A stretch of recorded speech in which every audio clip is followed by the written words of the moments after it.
Friends పొద్దున లేవగానే త్వరగా పాలు తీసి బాటిల్స్ లో పోసి ఇచ్చేసి ఇంట్లో డబ్బులు పట్టుకొని నేను మా అమ్మ సంతకి మంచి ఆవును కొందామని బయలుదేరాం. అక్కడికి వెళ్ళగానే ఆ బైక్లు వ్యాన్లు చూసి సంత జరుగుతున్నట్టు అనిపించలే, ఏదో జాతర జరుగుతున్న ఫీలింగ్ వచ్చింది. అలా లోపలికి వెళ్లి చూడగానే ఎక్కడ చూసినా ఆవులు వాటి దూడలతో సంత మొత్తం నిండిపోయింది. అయితే ముందే మా వాటిని వెళ్లి అక్కడ ఒక ఆవుని చూసి పెట్టమని పంపించాను. తీరా వీడి గ్రైండ్ చేస్తున్నాడు చూడండి. జంపర్ మే బంపర్.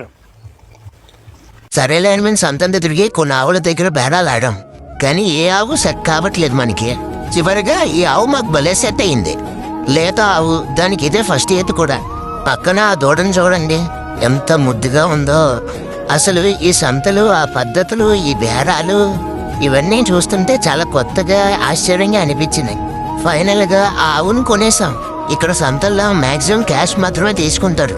ఎప్పుడైనా సంతల్లో ఏమైనా కొనాలనుకుంటే క్యాష్ మాత్రం పట్టుకోండి. ఆన్లైన్ పేమెంట్స్ మాత్రం చాలా మటుకు తీసుకోరు ఇక్కడ. వాటిని ఇంటికి తీసుకుని రావడానికి ఒక వ్యాన్ కూడా మాట్లాడేశాం. మన పని అయిపోయాక సంతంతో ఒక రౌండ్ వేశా. ఇక్కడ ఆవులు మాత్రమే కాదు, వాటి మెడలో కట్టడానికి తాడ్లు, గంటలు కూడా అమ్ముతున్నారు.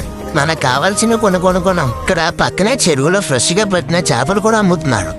అంతేకాదు ఇక్కడ కూరగాయలు, దుంపలు, ఎండిన చేపలు చాలానే అమ్ముతున్నారు. ఇవన్నీ చూసుకుంటూ ఒక రౌండ్ వేసి ఇంటికి బయలుదేరాం. ఇక్కడ అన్నీ చూసుకొని ఇంటికి బయలుదేరుతున్న సమయంలో ఊహించినది ఒకటి జరిగింది. అంటే ఇక్కడ చిన్న సస్పెన్స్ ఉంది. అదేంటో నెక్స్ట్ వీడియోలో చెప్తా. వీడియో నచ్చితే లైక్ చేసి సబ్స్క్రైబ్ చేసుకోండి.